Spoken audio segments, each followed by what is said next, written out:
안녕하십니까. 저는 양평군 지속가능발전협의회의 여러 분야 중에서 생태환경 분야 강의를 맡은 유백현입니다. 오늘 제가 강의할 내용은 우선은 양평군 생태환경 발전의 지속적인 발전을 위해서 우리가 가져야 될 자세, 그리고 양평군 관내에 있는 여러 생태환경 자원들이 어떤 곳이 있는지 이런 것을 좀 알아보도록 하겠습니다. 그리고 자연 속으로 들어가면서 자연을 어떻게 느끼면 좋을런지, 또한 평소 우리가 잘 모르고 있던 것 또는 잘못 알고 있는 것, 이런 것들을 좀 알아보는 시간을 갖도록 하겠습니다. 생태환경제 입문을 보시게 되면 여러분들도 많이 들어보신 아는 만큼 보인다, 이 얘기 많이 들어보셨죠. 전 문화재총장인 유홍준 교수가 나의 문화유산 답사기에서 그 첫머리에 나온 글이 사랑하면 알게 되고 알면 보이나니 그때 보이는 것은 전과 같지 않으리라, 이렇게 말씀을 하셨는데, 사실 이거는 유홍준 교수의 아주 그 조선시대 선대에 해당된 조선 후기 정조 때 그 문장가인 유한준이 그 서화 수집가 김광국이라는 사람이 그 당시에 이 서예와 그림에 대해서 수집을 하면서 그 집대성한 책을 냈습니다. 그 책의 발문에 유한준 씨가 이렇게 얘기를 했습니다. 지즉위진에 애즉위진간 간즉 축지이비도 추가. 이게 좀 어려운 말인데, 결국 알면 사랑하게 되고 사랑하면 참되게 보이고, 참되게 보면 그때 보이는 거는 전과 같지 않으니까 그냥 그 서예나 그림을 창고에 쌓듯이 모으는 게 아니라 진정한 서예 작품, 진정한 그림 같은 거를 모으게 된다라는 그런 발문, 그러니까 축하 발문을 쓴 글인데, 여기서 이제 일부를 인용해서 아는 만큼 보인다. 그러니까 사랑하면 알게 되고 알면 보인다라고 이렇게 말씀을 하셨죠. 그래서 이 알면 사랑하게 되고 또는 사랑하면 알게 되고, 여기 순서가 서로 이제 그 바뀌긴 했는데, 어쨌든 그렇게 알고 사랑하려면은 마음을 열어야 됩니다. 우리가 어렸을 때부터 뭐 하지 말아라, 뭐 해라, 뭐 이런 그 강압적인 억누르는 그런 얘기들 많이 들어왔죠. 성인이 되면서 점점 그렇게 됩니다. 뭐 언제까지 뭐 해라, 뭐 하지 말아라, 이렇게 성인이 되면서 그 다음에 직장에서 일하면서 우리의 감정을 억누르는 그런 교육만 받아왔죠. 그래서 자연을 생태환경을 사랑하려면은 마음을, 감정을 열어야 됩니다. 그래서 마음을 열어서 사랑하게 되고 좀 더 아끼게 되는, 생태환경을 아끼게 되겠죠. 그리고 생태환경의 지속적인 발전이 가능하리라고 생각합니다. 그래서 그 마음을 열자라는 그 캐치프레이즈로 시작을 좀 했습니다. 생태환경 명언들이 굉장히 많은데 그 중에 몇 가지만 여기 좀 뽑아봤습니다. 사토브리앙, 프랑스 문필가인데, 문명 앞에 숲이 있고 문명 뒤에 사막이 납니다. 또 한 번은 인류 문명의 역사는 산림 파괴의 역사다. 또 숲 없이 문화 없고 문화 없이 숲 없다. 결국 문화가 발전하면, 문명이 발전하면은 이 생태 환경이 파괴되는 경우가 무척 많죠. 그래서 지금 최근 이 LNT라는 Leave No Trace, 흔적 남기지 않기, 이런 운동이 전 세계적으로 전개되고 있습니다. 그 7가지 그 Leave No Trace 원칙이 이 지속 가능 발전 협의회의 캐치프레이즈 중에도 비슷한 문구가 있죠. Leave no one behind. 그러니까 지속 가능 발전 목표, 그 Sustainable Development Goals, 여기에 단 한 사람도 소외되지 않는 것, 이게 이제 Leave no one behind. 이 지속 가능 발전 협의회하고 이 LNT하고 약간 일맥상통하는 부분이 있지 않나 해서 이런 부분을 좀 말씀드려봤습니다. 이제 우리 양평군의 생태환경 자원이 어떤 부분이 있는지, 그리고 우리나라에서 양평군이 위치한 이런 지역적인 지리적인 부분에 대해서 설명을 드리겠습니다.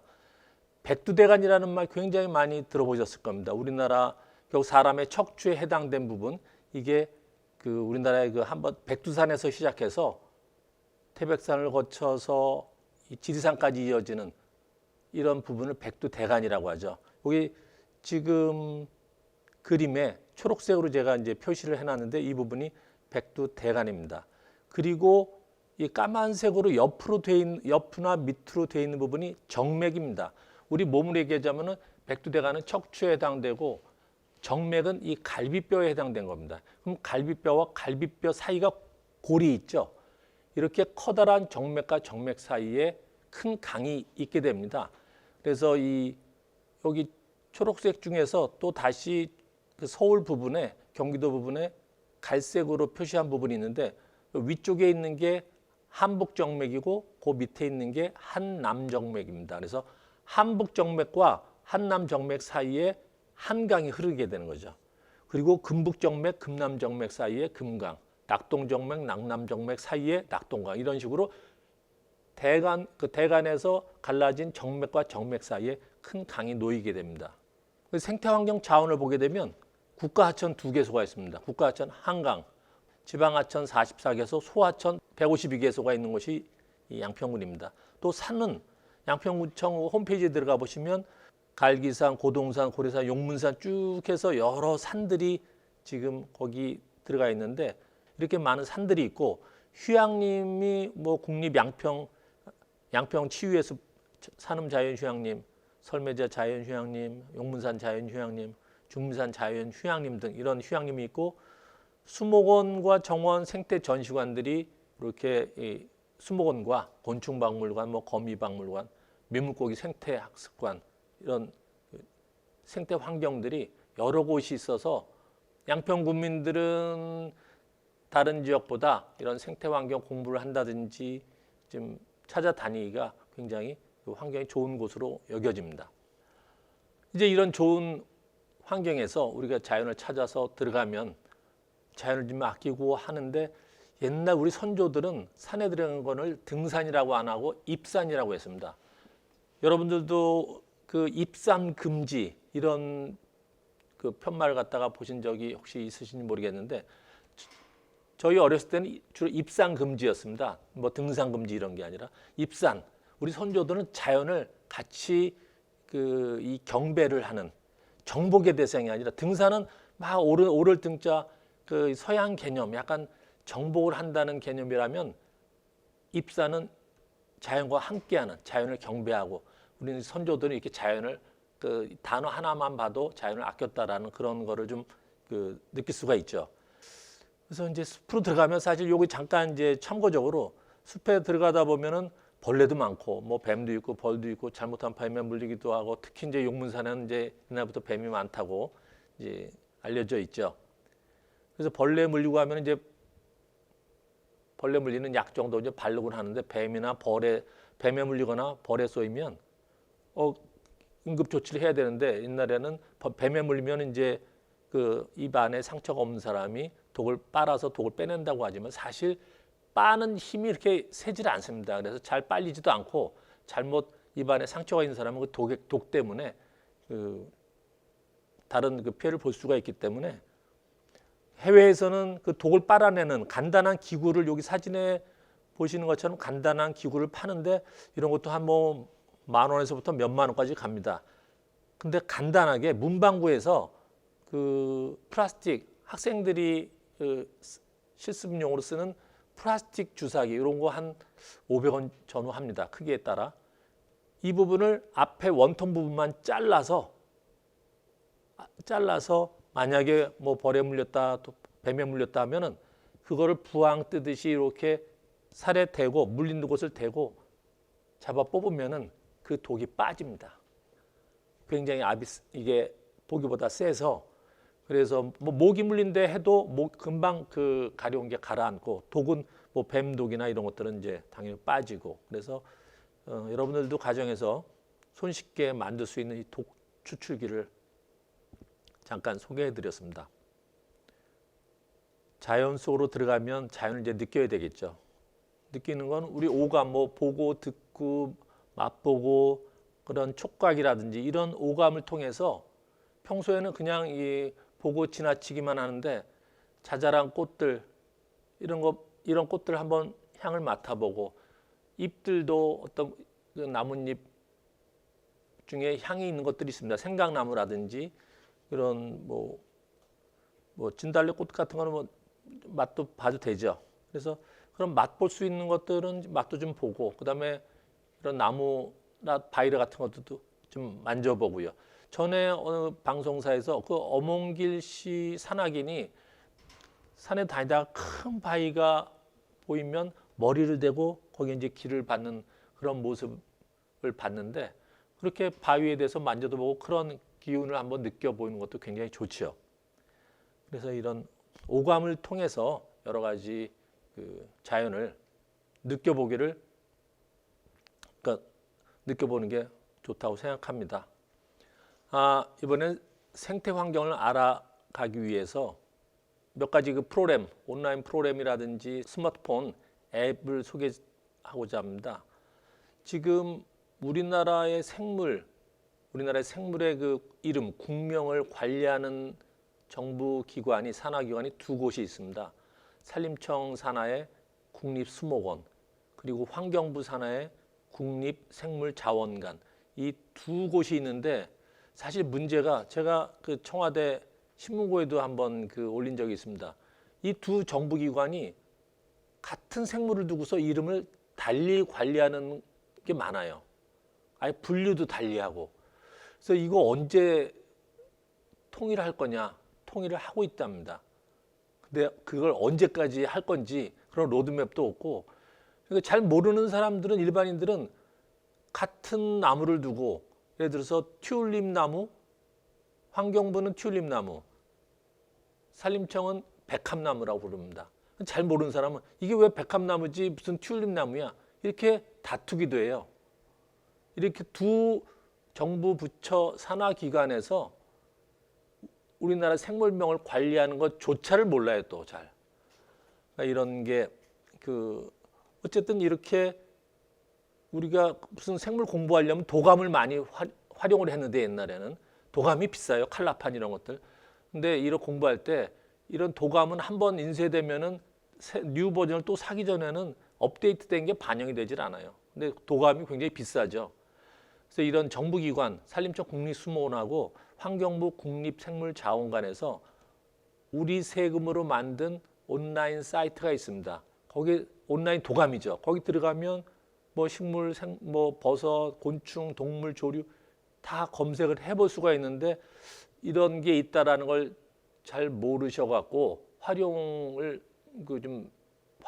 잘 안 되는 것 같습니다. 그래서 굉장히 많은 얘기를 하는데 그래서 이런 산림청 국립수목원에서 운영하는 국가생물종 지식정보 시스템 그리고 국가표준식물 목록 이런 사이트에 들어가시면 식물명 그리고 그 식물에 대한 설명, 분포도 언제 꽃이 피고 열매가 달리고 이런 내용들이 잘 되어 있습니다. 그래서 이런 부분을 그리고 환경부 국립생물자원관의 한반도의 생물 다양성 이런 포털 사이트에 들어가시면 다 무료고 굉장히 사용하기가 쉬운 이런 그 사이트가 있고 그리고 이 스마트폰 앱 중에서도 제가 보기에 조류에 대한 거는 이 서산시에서 만든 한국의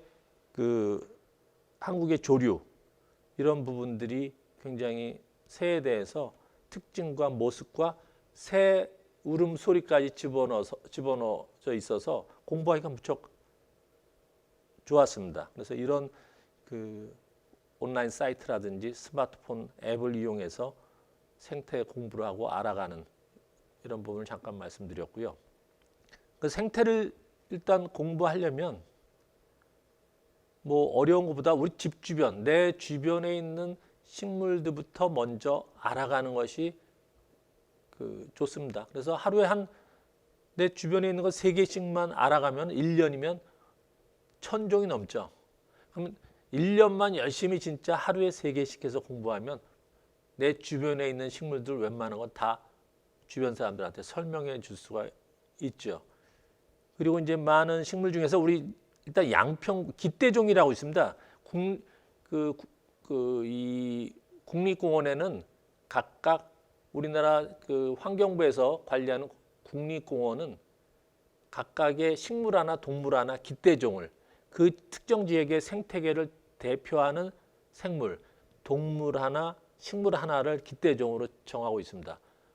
여기 이제 서울의 북한산 국립공원만 하면은 예를 들면은 산개나리, 식물은 산개나리, 동물은 오색 딱따구리가 기대종입니다. 그럼 양평구는 우리 양평구는 조류는 비둘기입니다. 비둘기고 식물은 진달래를 이제 또 선정을 했고 나무는 용문하면은 특히 이제 양평하면 용문사가 또 유명하니까 은행나무가 그 양평군의 그 기대종, 양평군을 상징하는 식물로 정해져 있습니다. 그러니까 비둘기와 진달래, 은행나무 이게 양평군을 상징하는 생물입니다.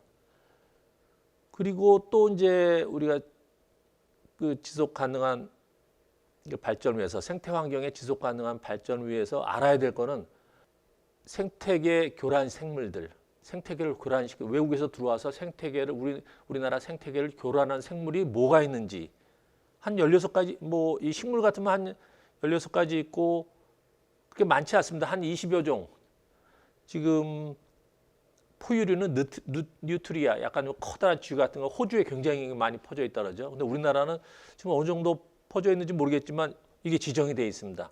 그리고 양소 파충류는 황소개구리 아시죠? 황소개구리가 우리나라 생태계를 그 망가뜨린다고 하는 황소개구리. 그다음에 붉은귀 거북. 그거 붉은귀 거북도 이쁘다고 키우다가 막 하천에 그냥 풀어주고 그다음에 뭐 종교계에서 방생한다고 풀어주고 해갖고서 붉은귀 거북 이런 것들이 생태계 교란 생물입니다. 그리고 어류는 그 파랑볼그록 블루길이라고 하는 거. 그다음에 큰입 베스 아시죠? 베스 그런 입이 굉장히 큰 그 포악한 고기. 그리고 곤충에는 이 주옥날개 꽃매미 이 그런 과수를 굉장히 그 해를 입히는 그 꽃매미 종류, 붉은 불개미. 그리고 식물에 이제 뭐 10여 가지가 있습니다. 이런 식물들, 생태계 교란 생물들 이런 부분은 좀 알아두셔야 될 것 같고 유해 야생 생물은 또 굉장히 많습니다. 유해 야생 생물은 바로 주변에서 보는 까치, 참새 얘네들 다 유해 야생 생물입니다. 뭐 멧돼지도 있고 그런 생태계 교란 생물하고 유해 야생 생물은 먼저 좀 그 알아두셨으면 하고요. 그리고 식물은 이 우리나라 남북한 합쳐서 뭐 변종, 품종 이런 거 다 합쳐서 한 4,000종 정도 되는데 아까 말씀드렸듯이 하루에 3종, 1년만 하면 1,000종이 넘는데 내 주변에 보이는 식물 한 1,000종만 하면은 웬만한 거는 다 커버가 됩니다. 다 누가 물어봐도 다 대답해 줄 수 있는 그런 정도가 되기 때문에 뭐 전체는 남북한 합쳐서 4,000종이라고 해도 그 1,000종 정도만 알면은 굉장히 많이 아시게 되는 거죠. 근데 그리고 식물명을 공부하시면서 뭐 식물의 이름, 식물 이름 유래, 그 다음에 뭐 비슷한 식물은 어떻게 다른지 지금 뭐 사실 진달래, 철쭉, 산철쭉 이거 말처럼 구별이 쉽지 않습니다. 잘 모르시는 분들 뒷부분에 좀 언급이 되겠지만 그리고 동물도 뭐 주변 새 참새도 있고 까치도 있고 까마귀도 있지만 우리 주변에 그 박새, 직박구리, 오목눈이, 곤줄박이, 동거비 이런 정도의 새들이 우리 주변에서 항상 같이 그 새소리를 들을 수 있고 관찰할 수 있는 이런 주변 생태부터 먼저 알아가기를 권해드립니다. 그리고 이제 동물 발자국하고 배설물 이런 뭐 직접 동물들을 직접 대하기는 고라니 뭐 야생 동물 같으면 고라니나 뭐 멧돼지나 뭐 다른 동물들 이렇게 보기가 쉽지 않습니다. 사실 뭐 오소리라든지 너구리 이런 애들 맞닥뜨리기가 쉽지가 않죠. 그렇기 때문에 뭐 발자국이나 이제 배설물을 통해서 간접적으로 이제 공부를 좀 할 수가 있죠. 곤충은 뭐 이제 나비, 나방 이런 부분들, 그다음 매미도 사실 어떻게 생겼는지 얘네들은 그 가서 보기가 쉽지 않습니다. 근데 매미 소리는 이런 매미도 있고 저런 매미도 있고 매미 소리로 구분을 갖다가 한번 해보시는 그런 부분들. 시간이 되면 이런 부분들이 나중에 또 이제 강의가 이어진다고 하면 이런 부분을 설명을 드릴 수 있겠는데 오늘은 이제 식물에 대해서 주로 이제 설명을 드리도록 하겠습니다. 우리가 주변의 식물 중에서 많은 분들이 잘못 알고 있거나 모르고 있는 것들을 한번 대표적인 것을 좀 뽑아봤습니다. 1번 달래. 여러분들이 이제 봄에 시장에서 보면 달래 하면서 많이 팔죠. 달래 간장 만들고. 사실은 이 달래는 산달래입니다. 이 이름은 산달래인데 진짜 달래는 산에 따로 있어요. 그리고 달래라는 애는 암꽃, 수꽃이 따로 피는데 굉장히 작아서 꽃이 작아서 저도 산에 다니면서 딱 한 번 만났습니다. 그러니까 산달래를 달래라고 부르는데 달래라는 진짜 식물이 없으면 그냥 산달래를 그냥 달래라고 해도 뭐 그렇게 되는데 진짜 달래는 있는데 그거는 모르고 산달래를 달래라고 부른다 이거죠. 이런 부분들. 그리고 경상도 분들은 봄에 가죽나물이라고 해서 많이 드세요. 가죽나물을 그래서 가죽나무의 새순을 가죽나물이라고 하는가 보다라고 다른 지역 사람들은 그렇게 알고 있는데 경상도에서 가죽나물이라고 하는 거는 참죽나무의 새순입니다. 정작 가죽나무의 새순은 소태나무 거라 그건 냄새나고 못 먹습니다. 그러니까 이런 이제 잘못 알고 있는 것. 참죽나무의 새순을 가죽나물이라고 하면서 먹는 거고 정작 가죽나무의 새순은 못 먹는 거죠. 그리고 시장 가면 요새도 이제 방풍나물이라고 해서 많이 들어보셨죠. 방풍나물. 그 풍을 예방해 준다 그래서 방풍이죠. 그 얘기는 아마 이제 혈액을 맑게 해준다라는 뜻일 겁니다. 그 식물 그 성분이. 근데 방풍나물이라고 파는 거는 그 갯기름나물입니다. 바닷가에 사는 갯기름나물. 방풍은 그 중북부 남한에는 우리 땅에는 잘 안 보이는 것 같고 이 북한에는 좀 있는 것 같은데 잎이 굉장히 가늘어요. 코스모스 잎처럼. 그러니까 전혀 다른 식물인데 그 갯기름나물의 별명 중에 목단단풍이라고 있습니다. 목단단풍. 그러다 보니까 그냥 그걸 방풍나물이라고 하는데 방풍도 돌방풍, 뭐 갯방풍 그리고 진짜 방풍 원래 이름이 있는 아이가 따로 있는 거죠. 이런 아이가 없으면 그냥 방풍이라고 불러도 별명인가 보다고 할 텐데 정작 아이가 그 식물이 있는데 이 갯기름나물을 방풍나물이라고 이제 지금 부르고 있는 거고 참나물도 마찬가지입니다. 참나물이 대부분은 그 일본에서 개량한 파드득 나물입니다. 거의 시장에서 파는 거는 파드득 나물인데 그냥 그걸 파드득 나물이라고 하지 않고 참나물이라고 해서 파는 경우가 많습니다. 여기 양평구 시장에서도 참나물 나오는 거 흔히 많지 않습니다. 직접 따서 먹기도 바빠서 그런지 참나물이 시장에 조금 제가 용문 시장에 매번 봤어도 조금만 나오지 대부분 다 파드득 나물인 거죠. 그리고 이 커다란 무궁화 꽃같이 생긴 부용이 있습니다. 부용은 제주도에 자생하는 식물입니다. 부용이라고. 그거는 반관목. 밑에는 나무 같고 위에는 이렇게 이제 풀처럼 돼 있어서 반관목이라고 하는데 반관목이 아니라 하여튼 반은 나무고 반은 풀인 그런 자생종 부용이 있는데 지금 서울 주변 이런 데서는 화단에 그 여러 해살이 풀 가을이면 싹 지상부는 다 없어지는 그 꽃만 보면 거의 똑같이 생겼어요. 그건 미국 부용인데 그 미국 부용을 부용이라고 부르는 거죠. 정작 부용은 또 따로 있는데 그러니까 우리 자생종 부용이 있는데 미국 부용을 부용이라고 하고 이런 부분들이 좀 시정이 됐으면 좋겠고 그리고 배롱나무는 여기 용문사에도 있고 큰 절에 가면 입구에 배롱나무가 항상 있습니다. 특히 사천왕문 옆에 있는데 사천왕문이 그 절에 오는 사람들 잡귀라든지 이런 그 나쁜 것을 갖다가 들어오지 못하게 막기 위해서 다 그 사천왕들이 이러고 있죠. 배롱나무도 마찬가지입니다. 그 옆에 배롱나무가 있는데 배롱나무는 그 숲이 나무 껍질이 매끈해요. 근데 왜 그걸 거기다 심었을까요? 그거는 속세의 때를 이 배롱나무 숲이 벗겨진 것처럼 속세의 때를 벗고 들어오라 이 소리입니다. 근데 이 배롱나무는 원래는 꽃이 계속 연이어서 한 100일 동안 피고 지고 해서 백일홍처럼 우리 풀 백일홍처럼 꽃이 오랜 동안 길게 핀다 그래서 백일홍나무라고 부르다가 백일홍나무라고 부르다가 배롱나무가 된 나무예요, 나무. 근데 그 배롱나무를 백일홍이라고 부르는 사람들이 또 많아요.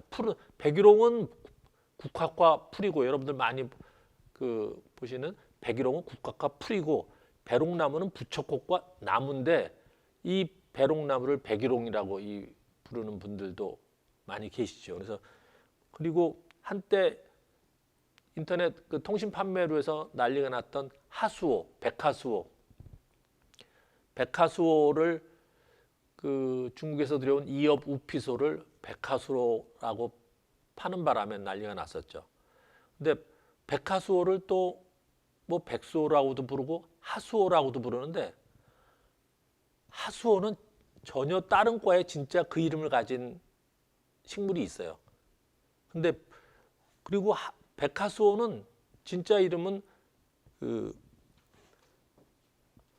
이 큰 조롱인데 이 큰 조롱을 갖다가 백화수오라고 약제명으로 부르는 거죠. 식물명으로 안 부르고 그러다 보니까 정작 하수오가 자기 이름을 뺏긴 거죠. 근데 약성분 서로 완전히 꽃 모양도 다르고 완전히 분류가 다른 식물임에도 불구하고 약성분이 그 약재로 쓸 때 약성분이 동일한 증상에 쓸 수 있는 이런 식물이다 보니까 뭐 이제 이름이 약재명은 거의 비슷하게 된 거죠. 그런 게 있고 그리고 치렵수가 있습니다. 마로니에는 많이 들어보셨죠? 마로니에는 저기 동숭동에 가면 마로니에 공원. 마로니에는 유럽에서 들여온 가시치렵수입니다. 이 밤 열매 같은 게 달리는데 열매에 이렇게 막 가시가 있어서 열매 껍질에 그래서 가시치렵수인데 그 유럽에서 이 가시치렵수를 프랑스에서 마로니에라고 부르는 거죠. 근데 열매에 가시가 없는 거는 그냥 치렵수예요. 이건 일본에서 들여온 건데 가시가 없는 치렵수는 그냥 치렵수예요. 가시가 있는 거는 가시치렵수고 이건 유럽에서 들어온 거. 근데 가시가 없는 거는 마로니에가 아니죠. 근데 그냥 다 이제 마로니에라고 막 부르고 그래서 가시치렵수, 가시치렵수 이런 부분들. 그리고 제가 작년인가 여기 양평의 쉬자파크에 한번 이제 생태를 좀 돌아보려고 갔는데 거기 해설하시는 분이 그 탐방객 분들한테 설명을 하는데 가우라라고 있습니다. 가우라. 이 하얀색, 붉은색 이 가우라 꽃이 그걸 갖다가 우리 자생종 바늘꽃이라고 설명을 하더라고요. 깜짝 놀랐습니다. 그거는 재배식물 외국에서 들여온 건데 우리나라 바늘꽃 종류가 뭐 바늘꽃, 큰 바늘꽃 여러 가지 분홍 바늘꽃이 있는데 바늘꽃이라고 설명을 해갖고서 제가 좀 정정을 하고 왔었는데 그런 부분들 그리고 마종류, 마삼, 모시풀 이런 분들이 우리가 이제 삼배 이제 수위가 3배로 되어 있죠. 그 3배가 바로 그 3인데 그 3배가 바로 대마입니다. 대마초. 그러니까 3배 직물을 위해서 그 줄기로 이제 3배를 짜는 건데 그 3배 농사 짓는 사람들은 다 전매청의 관리를 받습니다. 양귀비처럼. 그러니까 그런 담배처럼.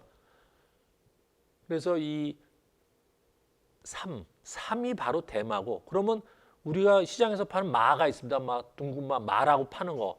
일식집에 가면 막 이렇게 막 갈아주죠. 갈아주고서 끈적끈적한 거 이거 먼저 먹으라고. 그거 마입니다. 그 마하고 대마하고 혼동을 해서 이게 뭐지? 대마를 이렇게 주는 건가? 대마는 3배를 만드는 그 3을 바로 대마라고 하는 거고 그냥 마는 전혀 다른 그냥 마, 둥근마, 독고로마, 뭐 단풍마, 부채마 여러 가지 그 마 종류 중에 하나죠.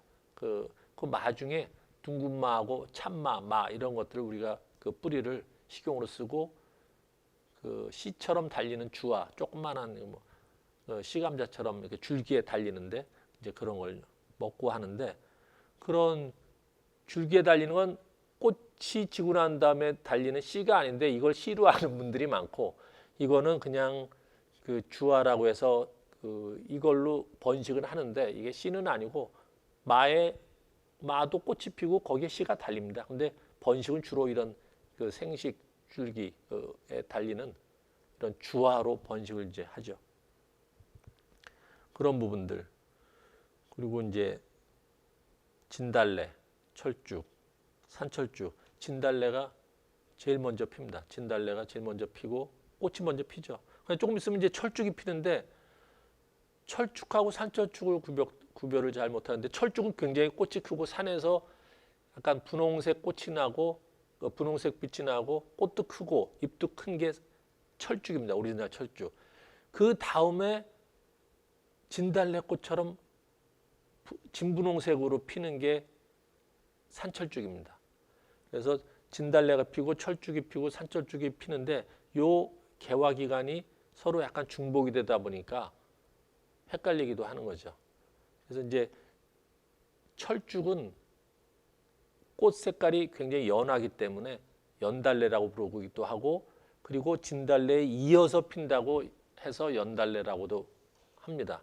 그 다음에 산철쭉은 물가를 좋아해서 이제 수달래라고도 부르죠. 그러니까 철쭉은 독성이 있습니다. 그래서 우리가 진달래 꽃은 먹는데 진달래 뭐 화전 진달래 꽃술을 담을 때 뭘 떼내죠? 꽃술을 떼냅니다. 꽃술, 암술, 수술 왜냐하면 거기에 독성이 있습니다. 거기에 안드로메다 톡신이라는 독성이 있어서 그걸 떼고 이제 술을 담그는 건데 철쭉에는 그 독이 많죠. 그러니까 못 먹는 개꽃이라고 하는 거죠. 진달래는 참꽃이라고 하고 그 철쭉은 개꽃이라고 하는데 그런 이 화단에 있는 영산홍하고 이 영산홍은 이런 산철쭉 이런 것들을 개량한 겁니다. 그러니까 일본에서는 굉장히 철쭉 종류, 수국 종류하고 철쭉 종류를 굉장히 많이 그 품종 개량을 해서 그 보통 산에서 만나는 철쭉 종류는 꽃 뒤를 만져보면 끈적거립니다. 그 개미라든지 기어서 오는 곤충들은 내 꿀을 가져가지 못하게 날라오는 곤충들만 꽃 속에 꿀을 가져가게 하려고 했는지 근데 그 화단에서 피는 영산홍들은 대부분 이 꽃받침 뒤쪽을 만져도 끈적거리지 않습니다. 그래서 혹시 헷갈리면 이제 그런 한번 꽃받침 쪽을 만져보면 산철쭉인지 이게 품종 개량된 뭐 영산홍인지 이게 좀 구별하실 수가 있죠. 그리고 목련, 백목련 우리가 그 이른 봄에 이제 피는 새하얀 나무 전체가 새하얀 꽃이 피는 거는 중국서 들어온 백목련입니다. 근데 흔히 목련 하는데 그러면 우리 자생종 목련은 없나요? 있어요. 자생종 목련이 있는데 걔네들은 이 백목련한테 자기 이름 뺏긴 거죠. 그냥 일반적인 그 화려하게 꽃 피는 그걸 목련이라고 하니까 그건 백목련이고 진짜 우리 자생종 목련은 그 좀 꽃받침이 있고 꽃이 피는데 백목련은 꽃받침이 마치 꽃잎처럼 그 변화가 돼 갖고 전체가 다 꽃잎처럼 보이죠. 그래서 굉장히 화려하게 보이는데 자생종 목련이 따로 있습니다. 그리고 자목련과 자주목련, 그러니까 이 자주색이 꽃잎 안쪽도 자주색이면 자목련, 바깥쪽은 자주색인데 꽃잎 안쪽은 흰색이다. 그건 이제 자주목련 이렇게 좀 사실 이름이 다릅니다. 예, 불두하고 백당나무, 수국하고 산수국을 좀 알아보겠습니다. 불두하는 절에 가면은 이 부처님 머리 같은 이제 커다란 꽃이 있는데 이 꽃은 열매를 맺지 않습니다. 왜냐하면 백당나무라는 그 꽃이 있는데 백당나무 꽃은 거기에 가운데 자잘하고 거기에는 암술수술이 있는데 바깥쪽으로 그 헛꽃, 무성화, 그러니까 암술수술이 없는 화려한 장식이 있습니다. 장식꽃이. 왜냐하면 곤충들을 불러들이기 위해서. 근데 이 불두화는 백당나무의 그 바깥쪽 암술 수술이 없는 헛꽃만 피게 개량한 게 불두화입니다. 그러니까 이 절하고는 굉장히 잘 맞는 거죠. 꽃이 부처님 머리같이 생겼고 그 다음에 열매를 맺질 않으니까 이 결혼을 하지 않는 이 스님들 이런 생활하고도 맞고 그래서 그 불두화가 특히 이제 절에 가면 많이 심는 이유가 그렇죠. 그리고 수국, 산수국은 산수국이 마찬가지로 산에 그 진짜 꽃은 가운데 자잘하게 그 암술 수술이 있는데 꽃은 볼품 없고 그러다 보니까 곤충이 이 꽃을 찾아오기가 쉽지 않을 것 같으니까 바깥쪽에 화려한 꽃을 가짜 꽃을 만든 게 산수국입니다. 산수국인데 수국은 그 바깥쪽에 화려한 꽃만 피게 개량한 게 수국입니다. 그러니까 수국은 당연히 열매를 맺지 않죠. 거기는 꽃술이 없어요. 그래서 이거는 꺾꽂이로 해서 이제 그 번식을 시키고, 근데 수국은 이 토양의 그 성분이 알칼리성이냐 산성이냐에 따라서 그 꽃색이 달라진다고 하죠. 산성이면 파란색, 알칼리성이면 뭐 빨간색 이런 식으로. 품종 개량은 수국은 일본에서 굉장히 많이 했어요. 그런 산철쭉을 개량해서 영산화 종류도 철쭉 종류도 굉장히 일본에서 그 품종 개량을 많이 했죠. 이런 게 있고 북나무, 온나무, 개온나무. 온나무과 이 온나무는 우리 저 중국에서 온 재배식물입니다. 근데 개온나무는 원래 우리 산에 있었던 자생식물이고, 근데 북나무라고 있습니다. 이거는 단풍이 굉장히 그 붉게 들기 때문에 북나무라고 하는데 이거는 약재명으로 연부자입니다. 열매에 소금이 그 맺히기 때문에 자연계 그 식물 동물들이 새들이라든지 이 북나무의 열매에서 소금을 섭취할 정도로, 그래서 이 북나무의 열매 갖고서 두부 제조용 간수를 만들기도 합니다. 근데 이 북나무를 온나무로 알고서 이게 그 혼동을 하는 분이 있는데, 북나무는 줄기에 이렇게 날개가 있어서 이 온나무하고 개온나무하고 구별이 되고 북나무는 옷을 안 탑니다. 그래서 이런 부분들을 이제 알아두시면, 그리고 비수리, 흔히 이제 여러분들 야관문, 뭐 음양과 이거 들어보셨죠? 뭐 정력에 좋다고 하는 이 술. 야관문은 비수리, 콩과식물 하천 주변에 이렇게 쭉 올라오는 그 풀인데 이거 이제 야관문. 그 다음에 삼지구엽초는 약재명이 그 음양과입니다. 그래서 산양, 염소들이 수컷 한 마리가 많은 그 암컷을 거느리는데 뭘 먹고 그러는가 봤더니 이 삼지구엽초를 이제 먹고 그렇게 힘이 좋은 걸로 이제 여겨져서 이 비수리 야관문하고 삼지구엽초 음양과학을 찾고는 하는데 식물명은 모르고 이 약재명만 이렇게 얘기하는 경우들이 많아요. 그러니까 식물명을 알고 그다음에 약재명도 알아야 되는데 그 식물 공부하는 분들도 사이에도 그 식물명하고 약재명을 갖다가 잘 구분을 못하고 약재명이 식물명으로 아는 분들이 많아서 이거 한번 참고로 설명을 드려봤습니다. 자, 이번에는 좀 이제 그 재미도 있고 그 다음에 잘못 알고 있는 부분이 많은 화투에 대해서 한번 알아보도록 하겠습니다. 이게 이제 화투가 1월부터 12월까지 있죠. 여기 보시게 되면은 거의 매월마다 식물과 동물들이 거의 다 있습니다. 물론 3월 같은 경우는 식물만 있고 한데 대부분 식물과 동물이 다 있습니다. 그래서 근데 이 동식물에 대해서 잘못 알려진 부분들이 많아서 이런 부분을 좀 설명드리고자 합니다. 화투는 그 일본에서 건너온 건데 일본도 이제 포르투갈의 카르타라는 그런 놀이 이런 기원이 됐는데 이 일본의 여러분들 잘 아시는 닌텐도 회사가 바로 화투를 만들어서 우리나라에 그 옛날 조선시대 때 많이 수출을 했습니다. 닌텐도를 한자로 쓰면 임천당입니다. 임천당. 하늘에게 맡겨라. 이 닌텐도가 맨 처음에 화투를 만들어서 화투 곽의 맨 위에 그림을 뭘 넣냐? 바로 나폴레옹 그림을 넣고 이 모델명을 대통령이라고 했습니다. 대통령. 닌텐도. 그러니까 지금도 게임기를 하고 있는 거죠. 그런 분야로 계속 지금 코온 닌텐도가 처음 화투를 만들었습니다. 그럼 이제 1월부터 12월까지 좀 보겠습니다. 1월은 뭐 이제 솔광 하는데 맞습니다. 이 까만 거는 이제 소나무입니다. 소나무고 이 노란 게 보면 노란 게 이게 수술입니다. 숫꽃 가루, 송화 가루라고 하는 거 있죠. 그 이 노란 게 날리면은 그거 이제 모아다가 떡도 만들고 하는 이런 송화가 바로 이제 소나무의 이걸 뜻하는 거고, 그 다음에 새를 보통 이제 학이라고 하죠, 이거를. 근데 우리 조류도감에 학을 찾아보면 없습니다. 학은 우리 조상들은 두루미, 황새, 외가리, 백로 다 그냥 학이라고 했습니다.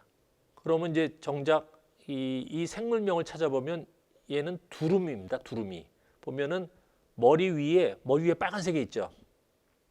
머리 위에 빨간색이 바로, 그래서 이 두루미의 머리는 여기가 털이 빨간 게 아니라 털이 없습니다. 없고 요 피부가 빨개서 그게 이제 붉게 보이는 건데, 그래서 중국에서는 이걸 단정학이라고 부릅니다.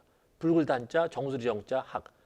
바로 두루미가 1월에 있는 그 새인데, 이게 소나무하고 두루미랑 같이 있다 보니까 어느 고급 일식집 입구에 가보면 소나무 위에 이 두루미를 올려놓은 경우를 봅니다. 장식을. 근데 두루미는 어디 가서 볼 수 있어요? 철원평야 가야 볼 수 있어요. 얘는 뒷발가락이 발달하지 않아서 나무를 이렇게 잡고 앉을 수가 없어요. 그래서 주로 평야에 왔다 갔다 하면서 떨어진 곡식을 주워 먹는데, 잘 모르는 이게 두루미가 소나무에 사나보다 하고서 소나무에 두루미를 올려놨는데, 두루미에는 소나무 위에 올라가는 애들은 백로나 황새 이런 애들입니다. 두루미는 못 올라가요. 그러니까 이거는 일본의 그 풍습이 정초에 한 일주일 동안 그 문 앞에다가 소나무를 놓으면은 그 여러 가지 이제 뭐 장수, 행운이 들어오라고 하는, 그리고 오래 살고 그런 그 풍습이 있어서 놨을 뿐이지, 이게 두루미가 소나무 위에 사는 건 아니죠. 그리고 소나무는 뭐 그 바다에 사는 거는 보통 우리가 해송, 흑송이라고 많이 하는데, 그거는 곰솔입니다. 곰솔. 그 수피가 검은 거는, 그래서 수피가 막 검다 보니까 검은 소나무 하다가 검솔, 그래서 곰솔로 바뀌었어요. 그래서 이제 지금은 이제 곰솔인데, 그리고 이 적송이라는 말도 가끔 쓰는데, 적송이라는 말은 우리 조선 왕조실력에 한 번도 나오질 않고 일제시대 때 나온 말입니다. 수피가 이제 붉다고 적송이라고 하는데, 아까마츠, 이 적송이라는 말은 이제 사용하지 않는 게 좋겠죠. 그리고 이제 금강소나무, 이 금강송, 황장목, 궁궐을 지을 때 이 아름드리 소나무 쭉쭉 뻗은 이런 소나무는 백두대간 우리나라 이 그 강원도라든지 경상도 이런 쪽에 쭉쭉 뻗은 소나무를 금강소나무라고 하는데, 이걸 황장목 또는 춘향목이라고 합니다. 황장목은 그 나무가 잘라보면 그 안에가 누런색 부분이 나중에 말려도 비틀리지 않고 하기 때문에 그런 부분 갖고 그 궁궐을 짓고 했는데, 그 누런 부분이 이 우리 몸 안에 장기처럼 누렇다 그래서 황장목이라고 한 거고, 또 춘향목이라고 한 거는 일제시대 때 그런 그 정선 쪽 물길이 닿는 곳 지방은 소나무를 베서 이 뗏목으로 다 실어 나갔어요. 근데 그런 물길이 닿지 않는 데는 그래도 소나무가 그 보존이 됐었는데, 금강송이 이게 그 철도가 일제시대 때 철도가 놓이면서 철도를 통해서 또 소나무를 갖다가 많이 반출을 했죠. 그 소나무가 모이던 그 반출하기 위해서 모아놓은 역이 춘향역이에요. 지금도 춘향역이 있어요. 그래서 이 금강소나무를 춘향목이라고도 이제 부르고 했죠. 그래서 이제 소나무는 잎이 두 개가 이렇게 붙어 있습니다. 그래서 이엽송이라, 그래서 결혼식 할 때 그 초래상에다가 소나무 가지를 꽂아 놓는 게 이 부부가 잘 둘이 알콩달콩 붙어 살으라고 소나무를 꽂아 놓습니다. 그리고 이제 오엽송은 잣나무는 잎이 5개가 붙어 있어서 이제 오엽송이라고 부르기도 하고, 그다음에 우리 살림에 헐벗었을 때 이 사방 오리나무, 리기다 소나무, 그다음에 일본 이깔나무, 이 낙엽송을 많이 심었는데, 리기다 소나무는 이게 북미에서 온 건데 잎이 3개가 붙어 있습니다. 그래서 삼엽송이라고 부르고 하고.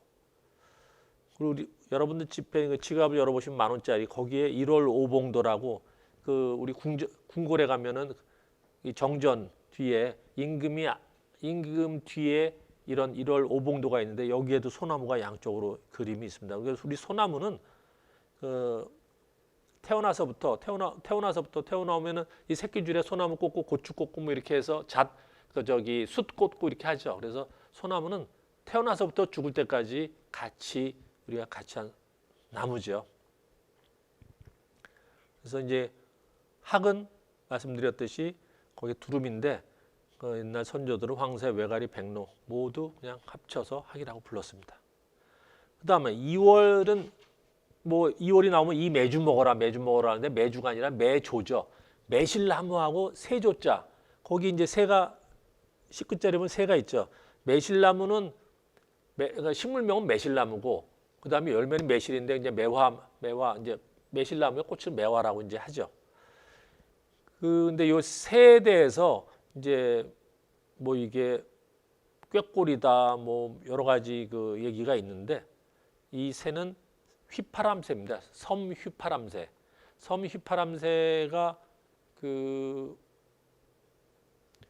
일본에는 많은데 이 섬휘파람새가 거기 일본의 그 시를 일본의 그 왓가라고 일본의 그 시 중에는 그 섬휘파람새가 그 2월에 눈이 오다 보니까 매실나무 꽃이 폈는데 눈이 덮이니까 이게 도대체 꽃을 먹어야 되는데 이게 눈인지 꽃인지 이제 헷갈려 해서 슬퍼하는 그런 그 섬휘파람새가 슬퍼하는 시를 쓴 게 있습니다. 그래서 그런저런 거 해서 이게 이제 섬휘파람새인데 이걸 이제 뭐 여러 가지 다른 새라고 얘기들은 이제 많이 하지만 섬휘파람새고 매실나무는 그 우리나라 매실나무는 주로 어디에 유명한 나무도 오래된 나무들이 많으냐면 전라남도 가야 많죠. 그래서 호남의 그 유명한 그 다섯 그 매실나무가 서남사의 서남매, 장성 백양사의 고불매, 담양 지실마을의 계당매, 전남대 대명매, 고흥 소록대 수양매인데 수양매는 몇 년 전 폭풍 때 쓰러져서 고사했어요. 그래서 지금 뭐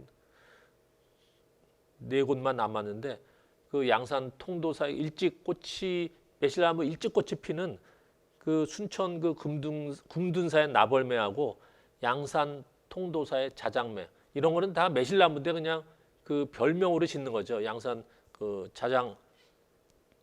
자장이라든지 그다음에 구례 화엄사 흑매가 굉장히 유명합니다. 각황전 옆에 굉장히 큰 나무가 붉은색 꽃이 피는데 붉은색이 너무 아주 진해서 뭐 검게 이제 약간 과장해서 검게 보인다고 흑매라고 하는데 사실은 거기에 모든 그 이 사진 찍는 분들이 다 그 꽃 필 때 되면은 그 사진 찍느라고 난리지만 정작 천연기념물 매실나무는 화엄사에 저 뒤에 가면 구충암 쪽에 야매라고 있습니다. 야매.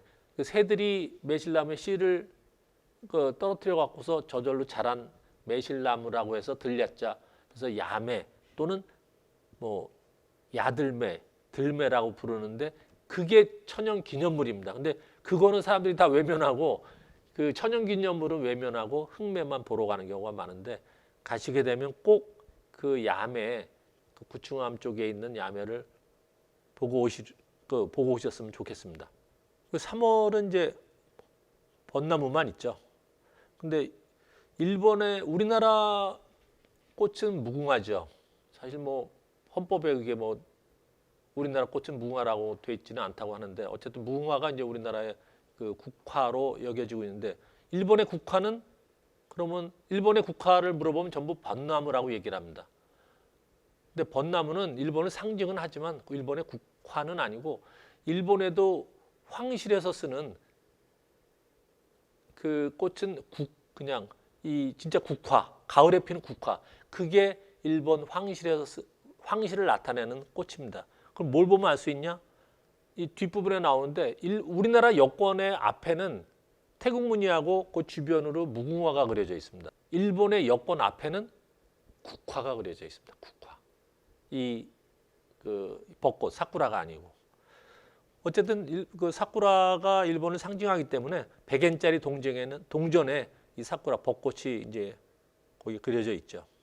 근데 지금 문제가 된 게 우리나라 지금 벚꽃 축제 하게 되면은 굉장히 뭐 여러 곳에서 하는데 대부분 제주도의 왕벚나무하고 일본의 그 벚나무하고 어디가 원조냐 갖고 많이 따졌는데 우리나라 학자와 그 일본 학자들이 만나서 연구를 해보니까 분석을 해보니까 우리나라 제주도 왕벚나무는 그냥 우리나라 자생, 일본의 벚나무는 또 일본 거다. 그래서 그렇게 결론이 났습니다. 근데 문제는 뭐냐면 우리나라 벚꽃 축제하는 대부분의 나무가 일본 유전자를 가진 벚나무가 대부분입니다.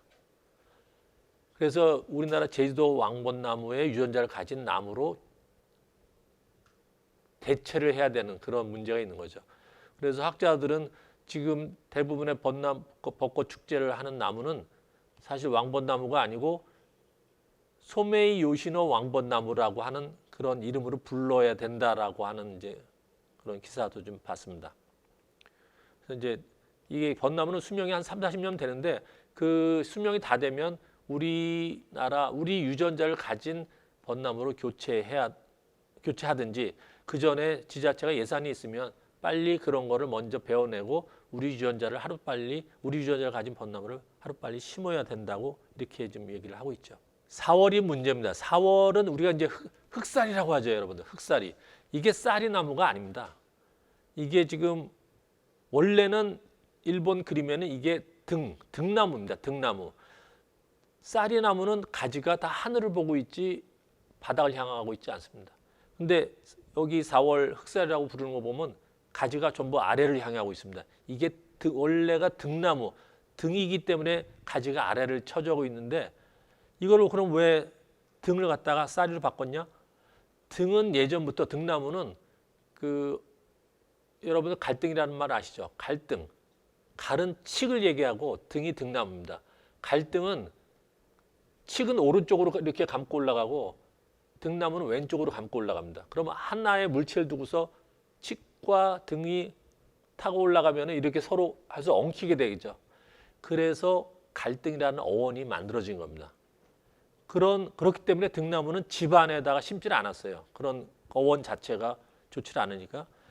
그러니까 이런 등나무인데 이거 등나무가 그런 일본에는 이 꽃이 필 때 축제를 하지만 우리가 보기에는 그게 이제 안 좋게 느껴지니까 이거를 색을 여기 이제 색이 칠해져 있을 텐데 원래 이거를 다 그냥 쌀이로 바꿔버린 거죠. 그러면 쌀이로 바꾸려면은 이걸 뒤집어서 가지가 하늘을 보게 세워야 되고 여기에 그 두견, 새도 뒤집어야 되는데 그냥 색만 칠해가지고서 이거를 흑쌀이로 바꾼 거죠. 그리고 여기 새도 이 두견에 대해서 또 여러 가지 이제 이거 비둘기다 뭐 다른 말들도 있는데 이게 두견입니다. 두견은 우리가 두견새라고도 하는데 두견 쪽박바꿔주 이렇게 울죠. 그래서 이 입 안이 굉장히 빨개서 막 피를 토하는 듯이 운다고 하는 새가 바로 이 두견입니다. 이 두견이 근데 인터넷을 찾아보게 되면 그 오류 정보가 많아요. 두견 이꼴 소쩍새라고 또 해놓은 그 엉터리 정보가 굉장히 많습니다. 오늘 한자를 가지고서 이제 번역해서 쓰다 보니까 두견은 뻐꾸기 종류입니다. 뻐꾸기과. 소쩍은 올빼미과예요. 그러니까 전혀 다른 새인데 보면 인터넷 여러분들 찾아보시면 두견 이꼴 소쩍새라고 든 잘못된 정보가 많은데 이거는 뻐꾸기 종류입니다. 뻐꾸기 종류. 두견은 그래서 이 진달래꽃 갖고 만든 술을 두견주라고 하죠. 이게 붉은색. 이 두견이 울을 때 입안이 피를 토하는 것 같이 이렇게 붉은색이어서 그런 얘기가 나왔습니다. 5월로 넘어가 보겠습니다. 5월은 우리가 난초라 그러죠. 5월 난초. 근데 난초는 여기 뭐 5월 그 10글자리 보게 되면은 물이 보이고 거기 목책이 보입니다. 난초는 이런 물가에 살지 않거든요. 보통 이제 산지에 사는데 그래서 이게 난초가 아니고 그 제비붓꽃입니다. 제비붓꽃. 이건 이제 뒤에 좀 나오는데 그래서 이 난초와 붓꽃은 이제 주로 산지에 서식하는데 이게 그리고 이 붓꽃 종류의 꽃창포가 있는데 꽃창포는 꽃창포하고 창포하고는 완전히 다른데, 꽃창포는 이 붓꽃처럼 생겼고, 우리가 5월 단오 때 그 뿌리 갖고 뿌리 삶은 물에 머리 감는다는 창포는 천남성과라 그 약간 독성이 있는 거죠. 그 독성 때문에 이제 머리에 기름이 잘 빠지는 건가 본데, 그 창포의 꽃은 소세지 같이 생겼어요. 전혀 다른데, 우리나라 이 그 샴푸라든지 이런 린스 이런 광고 보면은 창포에 대한 설명을 하면서 꽃은 여기 꽃창포를 그려놓고 이런 오류가 굉장히 많아요. 창포꽃은 완전히 소세지처럼 생겼어요. 근데 이제 그 유래는 창포를 써놓고 꽃은 전혀 다른 붓꽃과 꽃창포를 갖다 놓기도 하는데, 이게 제비붓꽃은 5월에 야차시라고 일본의 5,000행짜리 그 뒷면에 보면 이 제비붓꽃이 있습니다. 제비붓꽃이, 그리고 일본 국보에 그 목책이 있는 다리, 아까 5월 19짜리 목책이 있는 다리에 옆에 제비붓꽃이 잔뜩 피어 있는 그런 국보 그림이 있습니다. 그리고 이 제비붓꽃이 5,000앵짜리 뒤에 그림이 있어서 이게 난초가 아니고 제비붓꽃이라는 거. 그리고 6월은 우리가 육목단 먹으라 그러죠. 목단. 목단의 정식 식물명은 모란입니다. 모란. 모란하면 우리 생각나는 게 누구 있죠? 옛날에 선덕여왕. 그 당태종이 꽃씨하고 꽃 그림을 보냈는데 그 선덕여왕이 보더니 꽃에 벌과 나비가 없으니까 이건 나중에 꽃이 피더라도 향이 없을 것이다 라고 했죠. 근데 사실 모란 향 맡아보면요, 아주 그윽한 향이 납니다. 그리고 여기 그 6월 19짜리 보면은 노랑나비가 여기 2마리나 그려져 있어요. 향이 없으면은 여기 이 목단에 노란 나비가 그려져 있질 않겠죠. 그래서 이 목단은 그 식물명은 모란입니다. 모란이고, 그리고 사람들이 작약하고 헷갈리죠. 작약. 모란은 나무고 작약은 풀입니다. 근데 꽃만 보면 비슷하게 생겨서, 물론 모란은 나무이기 때문에 봄이 되면은 이제 줄기에서 막 잎이 나오죠. 그러다가 꽃이 피니까 먼저 펴요. 작약은 풀이기 때문에 지상부가 아무것도 없다가 거기서 붉은 싹이 나와서 가지가 나오고 거기서 잎이 나오고 꽃이 펴야 되니까 모란보다 작약은 늦게 피는 거죠. 그래서 그 우리 조용남 그 가수의 자기가 죽으면 불러달라고 한 노래가 있었죠. 모란동백. 거기에 이제 모란은 벌써 지구 없는데 먼 산에 뻐꾸기 울면, 뻐꾸기가 5월 중순에 우는데 모란이 뻐꾸기가 울 때쯤이면은 모란은 이미 다 지고 없고 그때 작약이 핍니다. 그래서 이제 목단, 이거는 이제 모란은 그 나무고 작약은 풀이고, 그리고 향이 있다는 거. 한번 기회 되면 꼭 그 향을 맡아보세요. 굉장히 그윽한 향이 납니다. 7월은 이제 홍쌀이라고 하죠. 홍쌀이라는 식물명은 없고 그냥 쌀이가 있습니다. 쌀이가 있고 뭐 초록쌀이, 땅쌀이, 땅빛쌀이 여러 가지가 있는데 홍쌀이라는 이름은 없고요. 근데 이제 여기 그림을 보게 되면 쌀이 그냥 전형적인 쌀이하고 가장 비슷한데, 여기 멧돼지가 한 마리 그려져 있죠. 그리고 여기 7월은 보면은 빨간색과 까만색이 섞여져 있습니다. 그리고 가지가 다 하늘을 보고 있죠. 쌀이 종류는 가지가 하늘을 보고 있지, 아까 4월처럼 흑쌀처럼 바닥을 보고 있지는 않습니다. 땅을 보고 있지는 않고.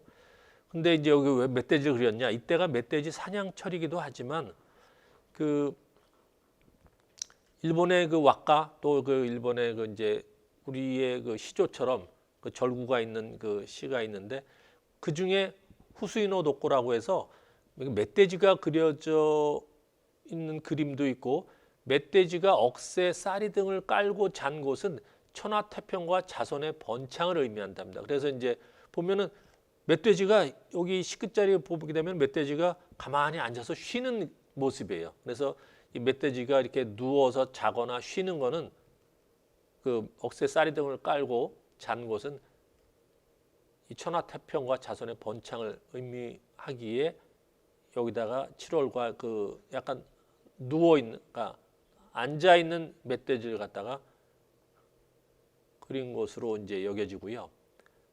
쌀이 중에 명화주가의 그 명화주라는 식물이 있습니다. 풀인데 이 명화주는 풀인데도 불구하고 굉장히 크게 자라고 줄기가 마르면 굉장히 튼튼해요. 그래서 굉장히 딱딱하고, 그래서 지팡이로 많이 쓰는데, 그 옛날에 보면은 그 이 명아주라는 식물로 지팡이를 만들어서 효자들한테 선물해 줍니다. 자, 전부 그 이제 부모님들한테 선물하라고. 그게 청려장입니다. 청려장. 청려장이라는 지팡이가 바로 명아주로 이제 만드는 지팡이입니다. 자, 8월로 넘어가겠습니다. 803이라고 그러죠. 둥근 달이 떠 있고 시끝자리에는 기러기가 3마리가 날아갑니다. 기러기 3마리. 물론 기러기를 찾아보면 기러기라는 이름은 없습니다. 그냥 앞에 뭐가 다 붙어요. 쇠기러기, 뭐 여러 가지 우리가 참나무과에도 참나무는 없어요. 그러니까 갈참나무, 졸참나무, 굴참나무 뭐 이런 식으로 앞에 뭐가 붙습니다. 기러기도 마찬가지로 그냥 기러기는 없고 앞에 뭐가 하나 붙죠. 백로도 마찬가지입니다. 백로도 그냥 백로는 없고 앞에 백로, 대백로, 중대백로, 쇠백로 이런 식으로 앞에 뭐가 붙죠. 어쨌든 기러기가 그려져 있는데 이 밑에 까만 부분에는 사실 일본 화투에는 거기 억새가 그려져 있습니다. 억새. 당연히 기러기가 날아다니는 가을에는 산에 억새가 있겠죠. 그래서 이제 억새하고 또 이제 갈대하고 많이 헷갈리는데, 억새는 갈대는 산에 없습니다.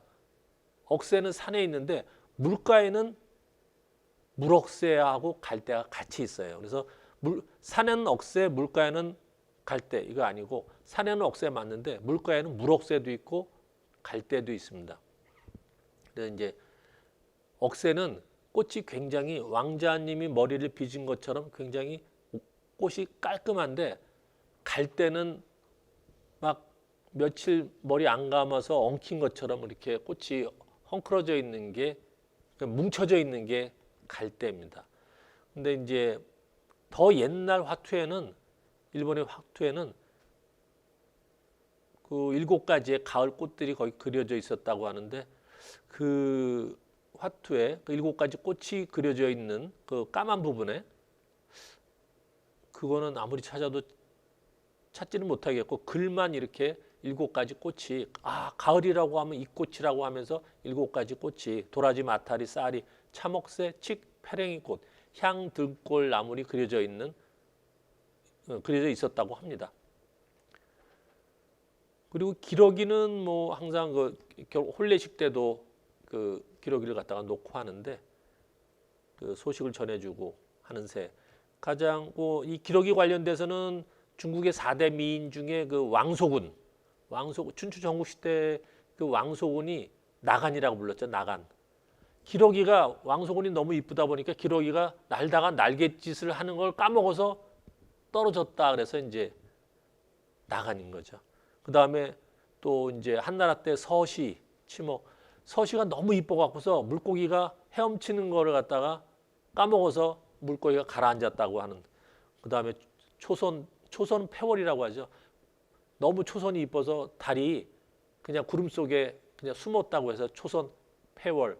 그다음에 여러분들 잘 아시는 양귀비는 수화라고 불렀습니다. 워낙 양귀비가 이쁘다 보니까 꽃이 부끄러워서 자기가 꽃잎을 탁 말았다고 하는, 그래서 수화라고 이제 하는.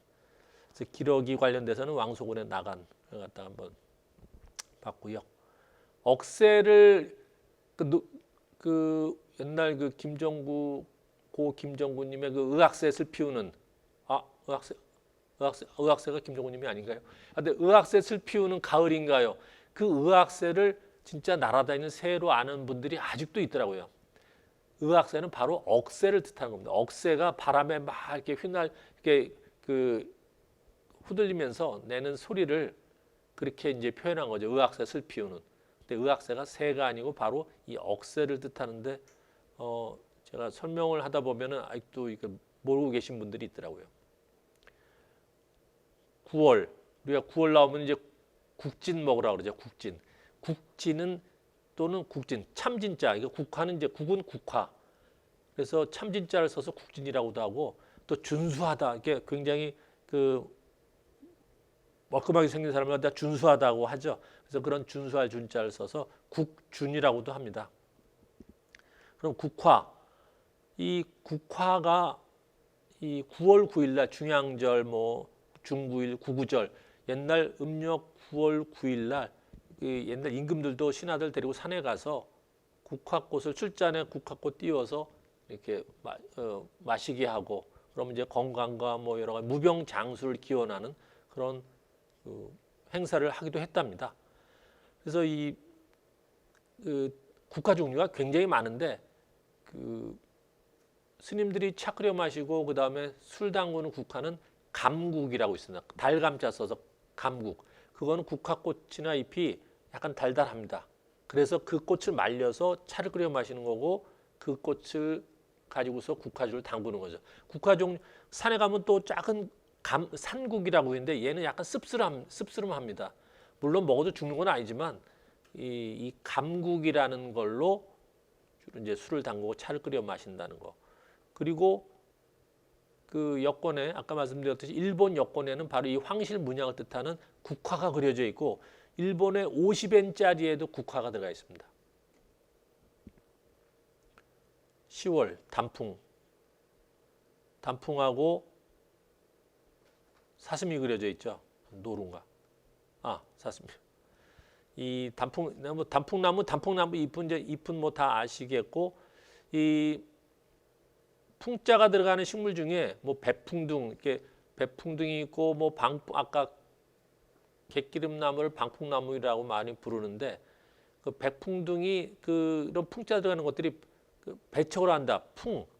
풍을 갖다가 예방한다는 뭐 방풍이나 아니면 배척을 한다. 배풍둥 이런 식물들은 대개 혈액을 맑게 하는 그런 성분들이 있어서 그 옛날 그런 풍을 예방하기 위해서 결국 혈액이 맑아야 이제 몸 전체에 혈액순환이 잘 되고 건강할 텐데, 그런 그 성분이 있는지 이런 식물명을 갖다가 배풍등, 방풍, 뭐 갯방풍 여러 가지 이제 이름들이 있습니다.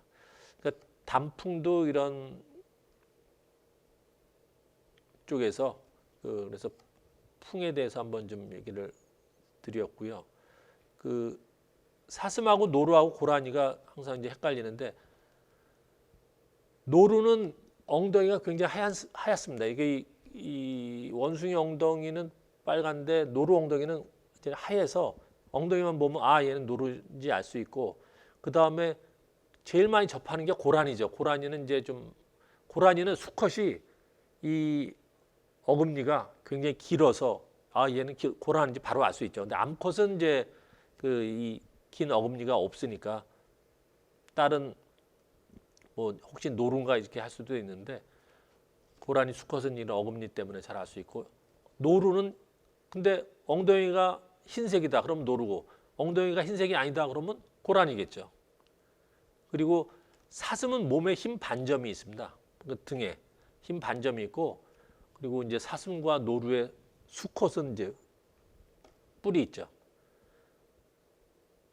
그래서 이제 이런 그 특징을 가지고서 고라니와 노루와 사슴을 좀 구별할 수가 있겠습니다. 11월, 12월이 우리가 이제 11월 이 부분이 원래 일본 화투에는 이 똥이라고 한 게 12월입니다. 그리고 비가 11월이고, 근데 이제 바뀐 이유가 11월을 우리가 똥 하는데 사실은 이게 똥이 오동나무, 벽오동을 뜻하는 겁니다. 벽오동을 그런 오동나무를 한자로 동자를 쓰는데, 그 동을 좀 세게 발음해서 똥이라고 이제 하는 건데, 그리고 이 똥광이라고 하죠. 거기에 약간 닭 모습을, 치킨 모습을 하고 있는 그림이 있는데, 이게 닭이 아니고 봉황입니다. 봉황은 대나무 열매가 아니면 먹질 않고, 이 벽오동 아니면 둥지를 틀지 않는다 그랬죠. 그래서 이 봉황이 바로 일본 이 막부 시대 그런 쇼군 이런 걸 뜻합니다. 그래서 이제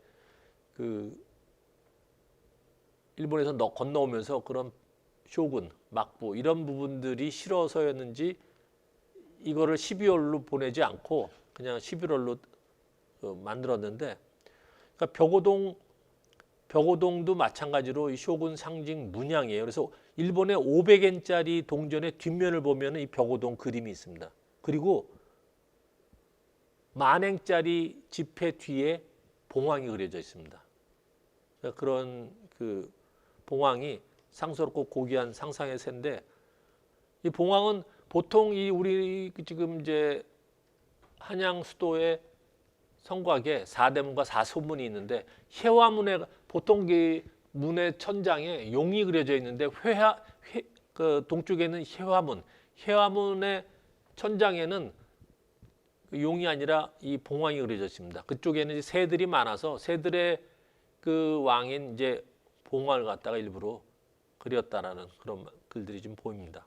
12월 비광이라고 하는데, 12월은 유일하게 사람이 나오는 겁니다. 사람이 나오는데 거기 까만 부분은 버드나무고, 이 사람이 일본의 그 유명한 그 대문장가 오노노 도후 또는 오노노 미치카자라고 하는데, 그 유명한 설화가 있습니다. 그래서 요 밑에 이제 개구리가 있죠.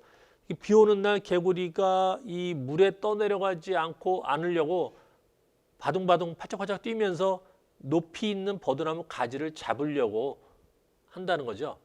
그래서 이제 물론 개구리가 뭐 물에 떠내려간다고 죽는 것도 아닐 텐데, 어쨌든 파짝파짝 뛰면서 높이 있는 버드나무 가지를 잡으려고 하니까 이 오노노 도우가 저 개구리가 그 턱도 없는 짓을 한다고 생각한 거죠. 이렇게 굉장히 뛰어서 되지도 않을 높이에 있는 버드나무 가지를 잡으려고 뛴다고 생각하고 있는데, 갑자기 일진 광풍이 불어치면서 가지가 휙 내려오는 순간 개구리가 뛰어서 그 가지를 잡고 나갔다라는 거죠. 그래서 이 오노노 도우가 이제 글이 잘 안 써지고 해서 이 바람 쐬러 이게 나왔던 건데, 그걸 보고서 깨달은 거죠. 아, 한갓 미물인 저 개구리도 저렇게 끊임없이 노력을 하다가 기회가 오니까 잡고서 나간다 하는, 그걸 보고서 다시 돌아가서 굉장히 이제 열심히 정진을 하고 해서 대문장가가 됐다라는 그런 얘기가 있는 그 12월입니다. 오노노 도우. 그리고 그 우리가 12월에 그 쌍피루라고 하는 그 피에는 사실은 거기 라쇼몽 저승문이 그려져 있습니다. 저승문이 그려져 있는데, 이제 그런 부분들은 전부 다 그 그림을 좀 약간 거기에 뭐 이 도깨비 귀신의 손도 그려져 있고 한데, 원래 그리면은 그런 것들은 다 간단하게 생략을 했고요. 저승문은 우리나라 그 사대문에서도 이 저쪽 광희문 쪽은 시구문, 시체가 나가는 문으로 썼죠. 그런 식의 일본의 그 성곽에 그 라쇼몽 저승문은 그런 시체가 나가는 문으로 썼고, 그 라쇼몽에 대한 그 영화도 있죠. 영화도 있고 뭐 한데, 이런 데서 유일하게 이제 12월에 사람이 나오고 이런 이야기가 전해지는 12월입니다. 이렇게 해서 그 우리가 양평군의 생태 환경의 지속적인 발전을 위해서는 아는 만큼 보이기 때문에, 우리가 뭘 알아야 그 생태 환경에 대해서 관심을 가지고 사랑하게 되고 지속적인 발전을 위할 수 있을 것 같아서 지금 이 식물에 대해서 양평군의 지금 환경과 자연 환경과 식물에 대해서 좀 알아보았습니다.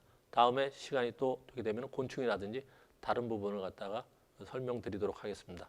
감사합니다.